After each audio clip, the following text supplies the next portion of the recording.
Hello everyone. Today we talk about how to fix the app of Amazon seller.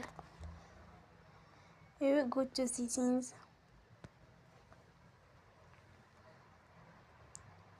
Here we click on apps.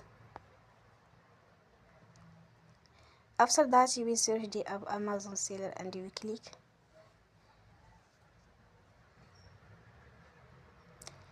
Then you will on for stop. After that you will go to storage. Then we click on clear cache. You will go to Play Store and you will update your app. Don't forget to support us by like and subscribe. See you next time and thank you for watching.